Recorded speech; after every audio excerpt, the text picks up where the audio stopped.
ఒక దైవజండు లిటిల్ ఇంట్లో అప్పుడు అక్క బావతో ఉండేవాడిని నేను. ఆ ఇంటికి వచ్చి ప్రవచించారు. ఆ దైవజండు పేరు చెప్పచ్చా?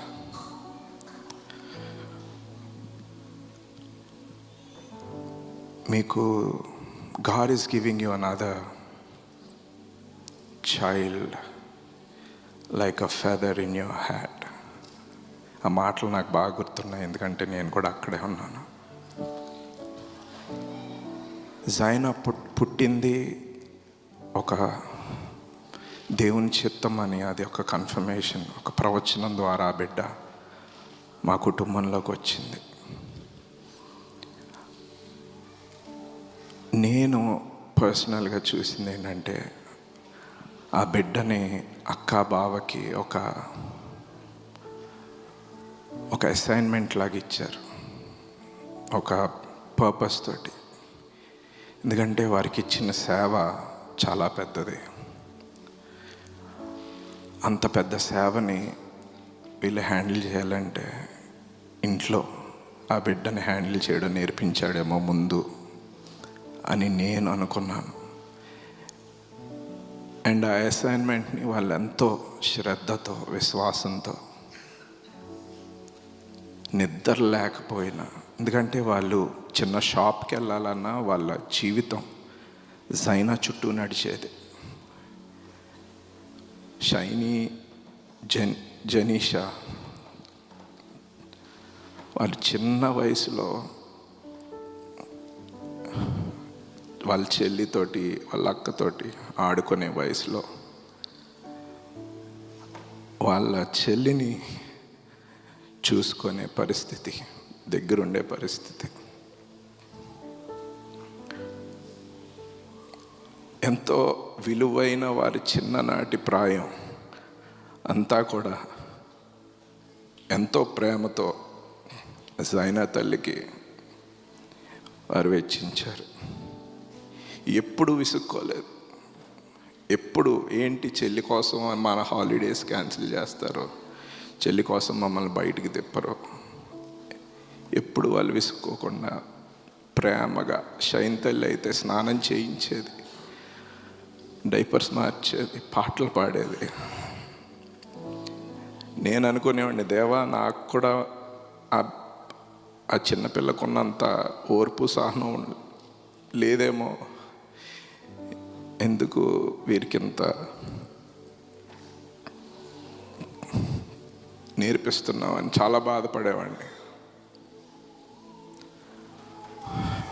బట్ ఆయన వాక్యం చెప్పిన ప్రకారం ఆయన ఇస్తాడు, తీసుకుంటాడు. అక్క బావ ఈ 10 ఏళ్ళు దేవుడు వారికి పెట్టిన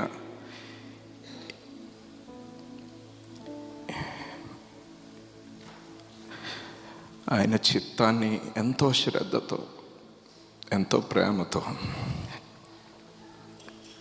ఎంతో ఓర్పుతో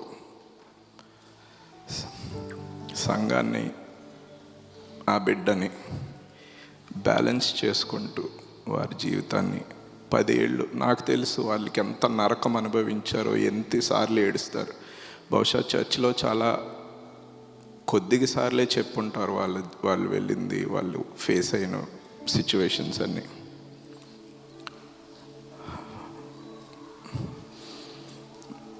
బట్ అక్క బావ, we are so proud of you that you are able to do it so well.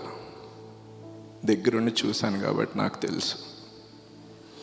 ఆ బిడ్డకు 2 ఏళ్ళు వయసులో ఉన్నప్పుడు హాస్పిటల్ పరిగెత్తుకొని, గుడ్ ఫ్రైడే, ఈస్టర్ టైంలో చాలా బాధపడుతూ ఉండేది. వెళ్ళిన ప్రతిసారి వాళ్ళు కూర్చోడం, ఐవీలు ఎక్కడం. ఇంకొక ఫేజ్ వచ్చింది, డాక్టర్స్ ఇంటికి రావడం. బట్ ఈ 10 ఏళ్ళు జైనా మాకు నేర్పిన పాఠాలు, మేము నేర్చుకున్న లెసన్స్ మా జీవితాంతం It shaped us to be a better person. దేవుని మీద ఎంతో ప్రేమతో విశ్వాసంతో ఎదిగేలాగా ఆ బిడ్డ మాకు నేర్పింది. ఏంజల్ అత్త, నేను చాలా కొద్దిగా సార్లు అక్క వాళ్ళకి మీటింగ్స్ ఉన్నప్పుడు ఆ బిడ్డను చూసుకోవడానికి మాకు సమయం దొరికింది. ఏంజల్ అత్త జైనాతో ఉన్న ప్రతి క్షణం ఎంతో నవ్వులు, సెల్ఫీస్ చూస్తే నాకు గుర్తు వస్తున్నాయి. They both used to have good time. We miss you Jaina తల్లి. Until we meet again. Sammy Mama and Angel Atta.